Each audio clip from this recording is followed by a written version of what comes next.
ก็ดีใจนี่เป็นโฟโต้บุ๊กเล่มแรกของพวกเราสองคนค่ะตอนถ่ายก็แบบเอ่ตอนถ่ายก็สนุกมากค่ะ แล้วก็ตื่นเต้นเนาะเพราะเราเคยไปแฟนไซน์ที่ฉงชิ่งมาแล้วและนี่ก็เป็นครั้งแรกที่ได้แฟนไซน์กับแฟนๆที่เมืองไทยค่ะก็ดีใจค่ะอย่างที่บอกว่าเป็นโฟโต้บุ๊กเล่มแรกด้วย มีวางคอนเซ็ปต์อะไรกันไว้ยังไงสำหรับสาว อุ้ยจริงๆมันจะเป็นแต่ละห้องเหมือนอยู่ที่บ้านเหมือนถ่ายเล่นที่บ้านค่ะในห้องครัวใน living room หรือว่าในแบบโถงทางเดินอะไรอย่างเงี้ยมันเหมือนอยู่ที่บ้านอะไรอย่างเงี้ยนั่งกินนู่นกินนี่ เป็นบ้านในฝันของพวกเราเป็นแบบ cottage house ซึ่งพวกเราทั้งสองคนชอบฟีลแบบ cottage house อะไรอย่างเงี้ยแล้วก็ตอนที่ไปถ่ายก็รู้สึกว่าอุ๊ยมันดูเป็นพวกเราสองคนมากๆอะไรอย่างเงี้ยค่ะก็น่ารักที ๆอันนี้เป็นไอเดียจากเราเองด้วยไหมคะที่บอกเขาว่าเราอยากได้สไตล์นี้ฟิลนี้อะไรอย่างเงี้ย หนูว่าทีมงานน่าจะเหมือนแบบ ศึกษาพวกเรา ศึกษาพวกเรา พอสมควรแล้วก็เหมือนเอาไป develop ว่าเฮ้ยถ่ายโฟโต้บุ๊กลีน่าหมิวเนี่ยมันควรเป็นยังไงนะแต่ว่าจริงๆตอนที่พอไปถึงสถานที่เขาไม่ได้บรีฟอะไรเลยค่ะเราแค่เปลี่ยนเสื้อแล้วก็ทำทุกอย่างตามที่ตัวเองอยากเหมือนมาจากอินเนอร์ของเรา ใช่ค่ะอย่างที่บอกว่าเป็น always close them closer ตรงนี้ทำไมถึงใช้ชื่อนี้แบบโปรยนำมาอะไรอย่างเงี้ยคะไม่หนูว่าด้วยความที่เป็นโฟโต้บุ๊กอะภาพมันจะมีความใกล้ชิดมากๆเราสองคนก็คือใกล้ชิดกันมากเอาจริงๆเผลอๆใกล้ชิดกว่าในซีรีส์อีกมั้งอะไรอย่างเงี้ยบางซีนค่ะแล้วก็นอกจากที่เราจะใกล้ชิดกันเองแล้วหนูว่าเหมือนพวกเราได้ใกล้ชิดกับแฟนคลับมากขึ้นด้วยอะไรอย่างเงี้ยพอมันเป็นโฟโต้บุ๊กที่แบบภาพมันแบบโอ้โหแบบต่อหน้าต่อตาเลยอะไรเงี้ยก็อาจจะเป็นที่มาของชื่อด้วยค่ะแต่จริงโฟโต้บุ๊กนี้น่ารักมากจนหมิวต้องเขียนไปขอพี่ดิวว่าพี่ดิวหนูสามารถสั่งได้ไหมคะพี่ดิวบอกว่าไม่เป็นไรลีน่าหมิวเอาไปเลยคนละ5 เล่มจริงเหรอจริงเราเห็นแล้วอยู่ในชั้นแต่งหน้าโอเคคือถ่ายเองก็คืออยากได้เองแล้วล่ะใช่คือมันน่ารักมากค่ะคือมันเป็นแบบมันน่ารักอะแล้วเป็นคนพวกเราหมิวเชื่อพวกเราชอบดูรูปในโทรศัพท์เวลาที่มันไม่ดูนะตอนอยู่ในเครื่องบินเนี่ยเป็นชอบดูโทรศัพท์ซึ่งเล่นอะไรไม่ได้นะคะอยู่บนเครื่องบินก็นั่งดูรูปเลยถ่ายรูปดูแล้วประเภทไหนชอบเซตไหนหรอชอบโซฟาใช่ชอบโซฟาชอบชุดโซฟาชอบเซตโซฟามันมีอะไรบนนั้นคะชุดพวกเราน่ารักมันพร็อพมันน่ารักดีพร็อพหรอพร็อพหูฟังไงอ๋อเป็นนั่งเป็นนอนเป็นยืนก็มีทุกแบบโซฟามันก็ทำได้หลายอย่างเลยค่ะทั้งนั่งทั้งนอนทั้งอิงอะไรอย่างเงี้ยมันได้หลายอย่างซบกันเกยกันไหมก็อาจจะไม่น่าเหลือนะคะอันนี้หูฟังเหรออุ๊ยมีหลักฐานอุ๊ยตายแล้วทำไมมันตายแล้วไปทับตัวเขาล่ะคะไม่เห็นมีหูฟังเลยมีแต่ฟังเสียงหัวใจกันอยากให้เธอได้ยินเสียงคือถ้าแฟนๆได้นั่งดูนี่ก็คือน่าจะจิกหนังสือขาดหรือเปล่าเวลาดูไปใช่หนูว่าอาจจะขาดไปหลายหน้าแล้วซื้ออีกเล่มได้นะคะถ้าใครจิกขาดไปเรียบร้อยเลย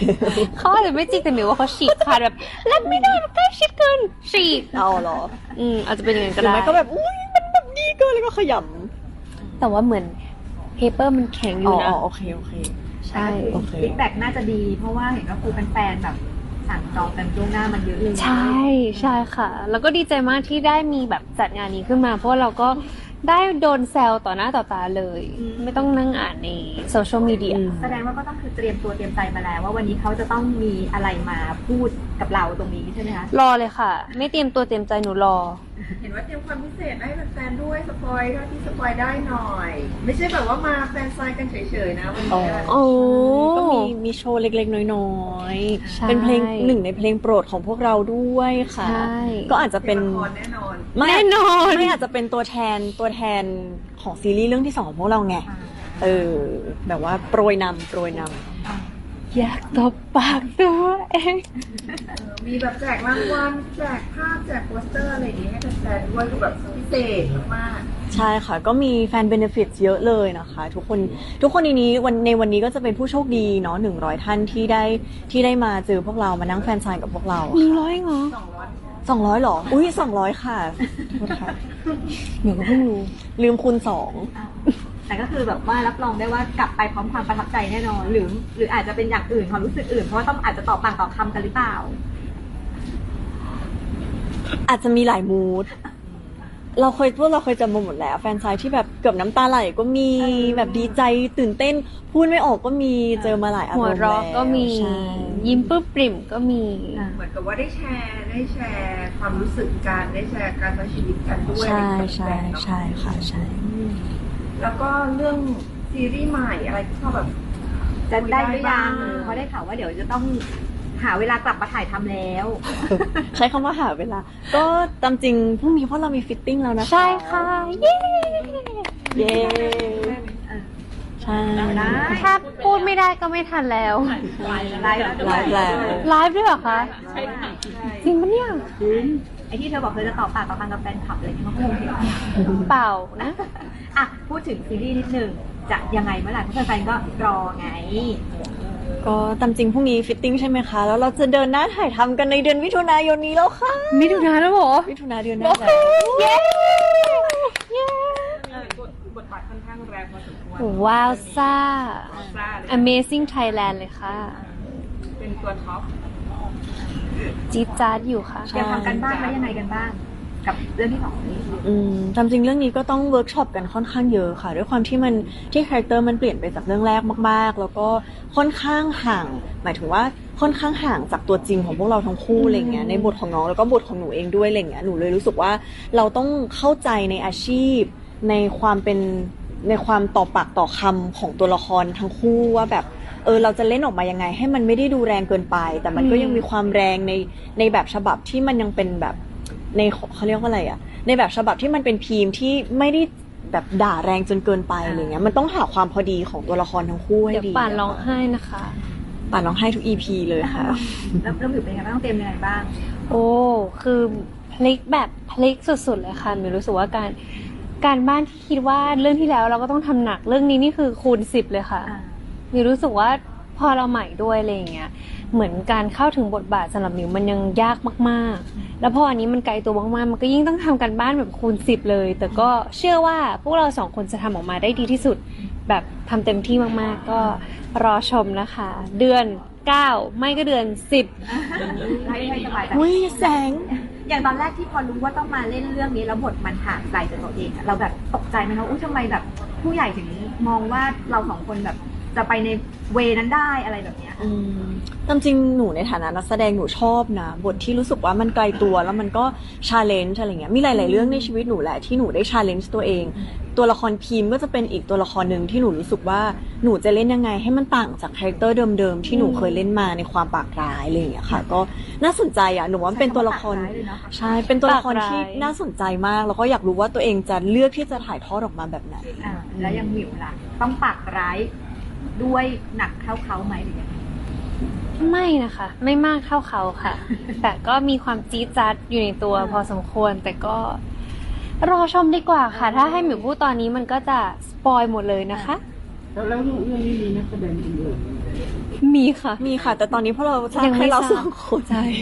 เพราะเรายังไม่ได้เจอตัวละครท่านอื่นเลยค่ะ ใช่ แล้วเดี๋ยวก็จะต้องได้ถ่ายทำกันเดือนมิถุนายนนี้แล้ว ใช่ค่ะ แต่ตอนนี้เห็นว่าทั้งคู่คืองานต่างประเทศฉ่ำมากนะคะ เดี๋ยวต้องมีไปที่ไหน แฟ กัน ชั่นโชว์ ใช่เราเพิ่งไปเบียริสมาค่ะ ไปดูครู i คอลเล c ชันของทาง Chanel ค่ะ ก็แฮปปี้มาก ๆ ค่ะ ที่เราได้ไปชมรู้สึกว่า พอไปแต่ละที่ที่ Chanel พาไปมันก็เหมือนได้เปิดโลกอีกเวอร์ชันหนึ่งเลย แล้วก็ได้ดูอะไรสวยๆงามๆที่แบบมันมีสตอรี่ behind ทุกอย่างไม่ใช่แค่สวยงาม ซึ่งเราสองคนเป็นคนชอบอะไรที่มันมีสตอรี่ข้างหลัง ไม่ว่าจะเล็กๆน้อยๆเรื่องเล็กเรื่องใหญ่หรือว่าของจุกจิกอะไรอย่างเงี้ยที่มันมีสตอรี่อ่ะมันแบบทำให้เราอินกับแบรนด์มากขึ้น อยากเห็นว่ากระทบไหล่คนดังด้วยคนนี้กดแม่ อุ๊ยอันนี้ต้องให้คนนี้เล่าเลย เก็บอาการไม่อยู่เลย เก็บอาการไม่อยู่ โอเค เรื่องของเรื่องก็คือจริงๆ แล้วเรามีงาน welcome dinner ก่อนหน้านั้น1 วัน ซึ่งหมิวอะไปยืนรอแบบหาจังหวะแบบทักทายนานมาก แล้วหนูก็รู้สึกว่าโอเคไม่เป็นไรคนนิโคเขาคงอยากจะกลับบ้านพักผ่อนแล้วหมิวก็เลยโอเคไปสัมภาษณ์กับทางโวกแล้วก็พอสัมภาษณ์ปุ๊บเดินผ่านแล้วทุกคนก็เรียกแบบมิวก็เหมือนแบบสมาธิมันอยู่ตรงนี้แต่ใจหนูมันไปแล้วแต่มันแบบอย่างเงี้ย แล้วก็คลาดกัน อีกวันต่อมาหนู จ ก็ ริงๆก็คือบอกเขาว่าแบบถ้ามันจะใช่เวลาของเราเดี๋ยวมันจะใช่อ่ะเล่าต่อค่ะว่ามันใช่ยังไง ก็คือพอถึงวันงานใช่ไหมคะ นี่เหมือนมาเมาส์มอยทุกคนฟัง พอถึงวันงานเนี่ย พวกเราก็คือเหมือนเดินเข้างานปกติไม่มีอะไรถ่ายรูปนู่นนี่นั่นนู่นเสร็จ เสร็จหมดแล้วอะไรก็ไม่รู้ที่ทำให้เราเดินกลับมาตรงมุมนั้น แล้วก็เจอพอดีซึ่งมันเป็นจังหวะประจวบเหมาะที่มันแบบ เราจะเจอที่ไหนก็ได้แต่ทำไมเรามาเจอตรงแบ็กดรอปนี้ที่มันแบบสเปเชียลมากหนูฟินเลยหนูสมาธิไม่มีแล้วหนูคือแบบฟินแล้วหนูจบ ได้มีโอกาสมีโมเมนต์อะไรยังไงกับ ได้พูดคุยค่ะเหมือนหนูก็คุยก่อนว่าแบบ hello we're from Thailand อะไรอย่างเงี้ยเขาบอก I'm Australian มิวก็เลยแบบ I'm Australian too คือมิวเป็น Australian citizen ด้วย แล้วมิวก็เลยบอกคุณนิโคเขาก็งงว่าฮะหนูก็เลยบอกไปว่า Australian citizen ค่ะเขาก็งงหนูก็เลยโอเค ข้ามไป ขอบคุณที่ได้เจอกันค่ะ ก็คือเป็นโมเมนต์สั้นๆแต่รู้สึกว่ามันแบบสุดๆในชีวิตเราเลย ใช่เคยเจอไหมคะเวลาเราเจอที่เราแบบรู้สึกเราเห็นเขามาตั้งแต่เด็กหรือว่าดูหนังฮอลลีวูดอย่างเงี้ยแล้วได้เจอตัวเป็นมันแบบหนูอธิบายไม่ถูกอ่ะช่วยด้วยแต่มันแบบ คอมพลีทเลยไหมคะ มันคอมพลีทคือหนูจะลงรูปใน IG ที่หนูทำท่าอย่างเงี้ย นั่นคือท่าตอนที่หนูแบบเจอเสร็จแล้ว ไม่มีอะไรแล้วหนูคือแค่แบบ เข้าใจความรู้สึกแฟนคลับไหมเวลาเขามาเจอเราแล้วเขาแบบมีอาการอย่าง หนู นี้ย เข้าใจ แต่ว่าเราไม่ใช่นิโคนะคะ เราก็เป็นที่หนึ่งในใจของแฟนคลับไงอ่ะเขามีโมเมนต์อะไรอย่างนี้แล้วของดีน่ามีบ้างไหมคะไปเจอ คือหนูจะเป็นฟิลแบบตอนแรกหนูก็คิดว่าหนูจะแบบคือหนูก็ดูหนังเขามาแหละ แต่ว่าหมายถึงว่าเราก็จะเป็นคนที่ค่อนข้างเก็บอาการ คือน้องอาจจะเป็นคนที่แบบอุ๊ยอะไรอย่างเงี้ยแต่หนูก็จะคิดว่าตัวเองน่าจะแบบนิ่งๆคูลๆคงแบบไฮนู่นนี่นะ หา ปรากฏว่า รู้ไหม ดูคลิปเบื้องหลังคือ ยิ่งกว่าหมิวอีกผ้าแบบเยอะมากก็เลยคิดว่าหรือว่าเราอาจจะติดนิสัยน้องมาหรือเปล่า เอ้าไปโยนให้น้องเนาะ ใช่แบบ ไม่ ว่า จริงๆปกติเราไม่ใช่สายแบบเฮ้ยเจอกันเฮ้ย แต่นี่คือ ใช่ นิโคคิดแม่นนะทุกคนนี่คือแบบ ไม่เหมือนพอเขามาอยู่ตรงหน้าเราอะแล้วมันเหมือนแบบ หลุดมาจากจอ Imagine เจอแอนฮาร์ทเวย์มิวตายเลยนะมิวหนักกว่านี้ประมาณล้านเท่ามิวคือแบบ ใช่ สั่นนั่นแหละ เรียกว่าคุ้มเลยได้ไปดูทั้งแฟชั่นได้ไปเจอทั้งศิลปะ ใช่ แล้วก็เจอเหมือนแบบเซเลบริตี้จากประเทศอื่นๆด้วย แล้วเขาก็มาแบบทักทายพวกเราคือแบบน่ารักมากมันเป็นสังคมกันเจอกันแบบในมุมแฟชั่นที่หนูรู้สึกว่ามันอบอุ่นมากๆเลย ใช่ ค่ะ แต่สิ่งหนึ่งที่ประทับใจมากคือนิโคเขาแบบเขาเฟรนลี่มากเขาตั้งใจคุยกับเราที่แบบ คุยจริงๆอ่ะ เธอยังไม่หลุดจากคุณนิโคลนี่คิดแม่นนะ หมดแล้วค่ะจบแล้วเล่า ไม่หมยถึง เล่า ว่า จบ เรา แล้ว เข้าใจความรู้สึกเลยมันจะเนาะเหมือนเอาออกมุกออนจากตรงนั้นไม่ได้อะไร เขาคือแบบฮอลลีวูดนะคะ น่ารักมากน่ารักมากเป็นโมเมนต์ที่ประทับใจมากๆค่ะสำหรับทริปนี้ ใช่ค่ะ มีแฟนๆก็แซวว่าเหมือนไม่ไปทำงานหรือไปฮันนีมูนมากกว่าเป็นไงคะ ทุกทริปก็เป็นแบบนี้แหละค่ะ ทุกทริปมันก็ ก็ เป็นอย่าง มี นี้ บ้างเราไปด้วยกันมันก็ต้องมีโมเมนต์บ้าง มันหนาวหรือไงนะ มันหนาวค่ะ มันหนาวมากๆทุกคนเห็นภาพพวกเราเล่นเซิร์ฟอะไร จะบอกว่ามันหนาวมากหนาว14 องศา แล้วมันอยู่ริมทะเลคือหนาวมากๆ แต่ว่าเพื่อภาพที่สวยงามพวกเราก็คือ บอกเขาสิคะว่าชุดที่เตรียมไปเนี่ย กอดกันกลม ชุดที่เตรียมไปสำหรับประเทศอะไร หมายถึงว่า ชุดที่เราเตรียมไปเหมือนอยู่ประเทศไทย อ๋อใช่ แต่อากาศมันคือฝรั่งเศส เรา นะ ไม่ได้ คะ เช็คอากาศก่อนไปหรือว่ายังไง เออลืมเช็คค่ะ ก่อนใหม่ถ่ายไม่ทันก่อนใหม่ถ่ายไม่ทันเห็นว่าน้องหมิวก็บังคับที่ดื่มน้ำเป็นไง เขาไม่ยอมดื่มน้ำมาทุกคน ซึ่งฮิวแมนเนี่ยมันควรจะดื่มน้ำที่ไม่ใช่แปลว่าอะไรที่มันมีชากาแฟใด ๆ ถูกไหมคะ ถูกไหม คุณหมอมีใครเป็นคุณหมอตรงนี้ไหมคะ พี่เขาเป็นนักข่าวค่ะมิว โอเคก็แต่ว่าถ้ามีคุณหมอดูสื่อเราอยู่ก็คือช่วย educate หนูหน่อยว่าสิ่งที่หนูพูดมันถูกต้องว่าชากับน้ำหรือว่ากาแฟกับน้ำมันไม่เหมือนกัน ไม่ขอพูดว่าเราอะดื่มน้ำแต่เราก็ดื่มน้ำ1 2 3 4 5 6ด้วยร่วมด้วย แต่เขาอยากให้ดื่มน้ำเปล่าเยอะๆอย่างนี้เปล่า ไม่ดื่มนะ แต่ในพวกน้ำเหล่านั้นมันก็มีส่วนผสมของน้ำไงค่ะเข้าใจไหมเราจะมีการทำการดีเบตกันในเรื่องเราเล่น คือเป็นห่วงสุขภาพเขากลัวเขาไงกลัวเขาแบบ หนูเป็นห่วงทุกคนที่หนูรักหนูก็คืออ้าวถ้าสมมติว่า น้ำเลย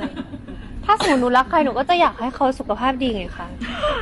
ใช่เขาจะเป็นคนห่วงเป็นห่วงผู้จัดการดื่มน้ำด้วยนะคะ อันนั้นบวมไม่บวมน้ำเลย ไม่ใครพูด นี่ขอโทษแซวเล่นเลยก็คือเป็นห่วงเขานั่นแหละน้องห่วงขนาดนี้ล่ะ เราจะทำให้น้องหายห่วงได้บ้างไหมคะ โอ้ยเรากินน้ำโชว์เลย ทุกคนไม่เห็นบล็อกหรอเราแบบโอ้โหกระดกทั้งขวดเลยนะ ขวดสูงเท่านี้ ไม่เราชอบอะไรเล็กๆไงเราชอบอะไรแบบกระจุ่มกระจิ๋มอย่างเงี้ยกินแล้วมันรู้สึกแบบพอหมดแล้วมันรู้สึกแบบ achievement มันแบบวู้เราทำได้แล้วนะอะไรอย่างเงี้ย แสดงว่าเขาเป็นคนใส่ใจเราเหมือนกันนะอะไรเรื่องบางคนอาจจะมองข้ามไปแต่แบบปกติ เขาเป็นคนชอบจัดแจงชอบแบบ นี่ บัสซี่นะบัสซี่เหรอ ไม่ค่ะบอสซี่เป็นเนกาทีฟนะคะบอส เฮ้ย ซี่โนโน เฮ้ยพออยู่กับหมิวแล้วมัน positive นะ ใช่ไงในฉบับหมิวไง หมิวบอสซี่คือ positive จริงเพราะเราต้องการคนอย่างนี้ในชีวิต ต้องมีคนมาจัดแจง เราต้องมีคนแบบติ๊กติ๊กติ๊กนิดนึง ไม่ได้จัดแจงเขาเรียกว่า ใส่ใจ เป็นห่วง แกพูด ใส่ เอง ใจ ว่าแกเป็นคนชอบจัดแจง ไม่ชอบเป็นคนจัดแจงมั้งไม่ก็คือแค่บางเรื่องแหละ แค่เรื่องอะไรที่มันทำให้ชีวิตมันง่ายขึ้นหรือสุขภาพอะไรอย่างเงี้ยหมิวจะชอบ ยากมากการดื่มน้ำยากมากทุกคน พี่เข้าใจพี่เข้าใจ แต่ว่าง่ายละทุกวันนี้คือง่ายละน้ำเป็นสิ่งที่สำคัญต่อชีวิตทุกคนนะคะ อย่าลืมดื่มน้ำเยอะๆนะคะ เราไปเรื่องนี้กันได้ยังไงงงมาก แต่ดีนะ ดูแลขึ้นกันแล้วกันอ่ะเห็นดีจะมีงานแฟนนี้เร็วๆนี้อีกที่ฟิลิปปินส์ ที่มะนิลาค่ะ เดี๋ยวพวกเราจะบินไปที่มะนิลา ได้ค่ะ อีก2 อาทิตย์ ได้ข่าวว่าฟีดแบ็กดีมากเพราะว่าต้องเพิ่มรอบแล้วคนก็คือเนืองแน่นเนืองมาก ใช่ ใช่ ค่ะเพราะเรารอมาบูไฮเรียบร้อยแล้วนะคะ มาบูไฮ กาสโตกิตา เย้มาฮากิตา มาฮะ ไม่หนูรู้สึกว่าแฟนคลับฟิลิปปินส์เป็นแฟนคลับที่แบบเขาแบบโอ้โหพลัง Energy เยอะมากอะไรอย่างเงี้ยในแฟนมีครั้งนี้พวกเราก็เหมือนเตรียมพลังไปเยอะมากๆสำหรับพวกเขาค่ะ เราแอบตกใจไหมว่าทำไมแบบที่เห็นบอกว่าต้องเป็น 2,000มันเป็นจำนวนคนที่เยอะมากเลยนะ ใช่ ทำไมแบบว่าที่นั่นเราถึงกระแสดีมากเลย ไม่รู้ ไม่ คือ ไม่ พวกเราแบบว่าตอนที่มีทีมงานมาบอกว่าบัตรขายหมดอะพวกเราแบบฮะแล้วเขาก็บอกว่านี่จะแอบเพิ่มรอบนะพวกเราก็แบบอุ้ยเอาเลยอะไรอย่างเงี้ย เอาจริงหนูพูดตามตรงว่าหนูช็อกมาก เพราะว่าที่ไทยตอนที่เรานึกว่าเยอะแล้วนั่นคือ 1,200 คน ใช่ไหม1,200 คน ไอติง คิด 1,500 ตีไปก่อนแล้วเยอะก็คง ประมาณพันนิดพันไม่ถึง1,500อะค่ะ แล้วพอมาเจอที่มะนิลาเป็นแบบ 2,000 หนูช็อกเลยว่าฮะแบบเรายิ่งเป็น2 วัน อันนี้เตรียมไว้พูดว่าอะไรนะ มาบูไฮ จะได้ใช้แล้ว จะได้ใช้แล้ว ที่ต้องเยอะกว่านี้แล้วล่ะถ้าเจออย่างนั้น ใช่ แล้วเราเตรียมความพิเศษไปให้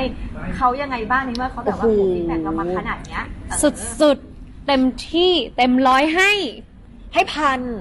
ก็ ก็คือจากที่คิวไม่มีมาซ้อมอ่ะก็คือต้องหาคิวมาซ้อมให้ได้อย่างนี้ดีกว่า ใช่ เพื่อ ใช่ แฟนๆ เพื่อ ลยนะ แฟนๆฟิลิปปินส์ค่ะ แล้วจะมีที่ไหนไหมคะนอกจากฟิลิปปินส์แล้วนะตอนนี้ก็เห็นบอกว่าเราจะต้องไปต่างประเทศด้วย อาจจะมีนะคะเหมือนเราเห็นในตารางเพิ่งเด้งมา2 วันก่อนว่า เฮ้ยเรามีที่นี่ด้วย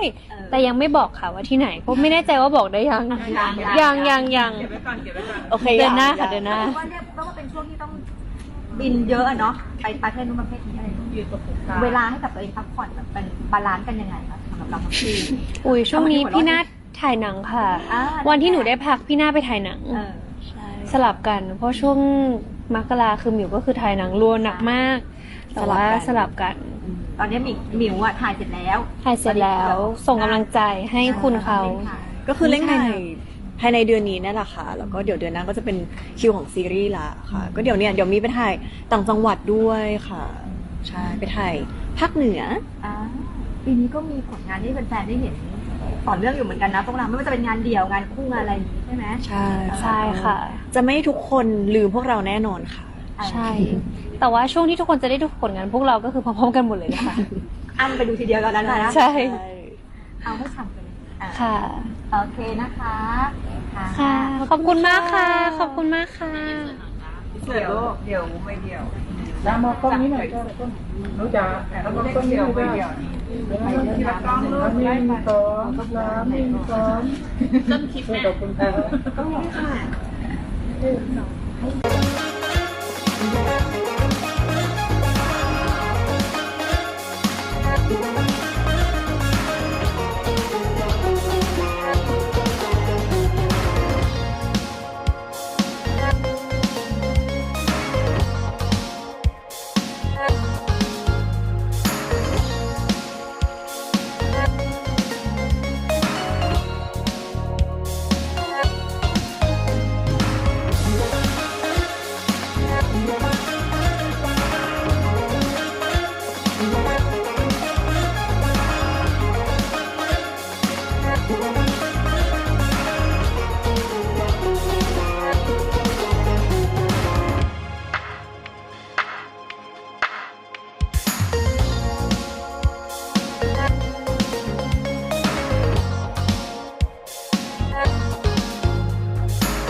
อะค่ะ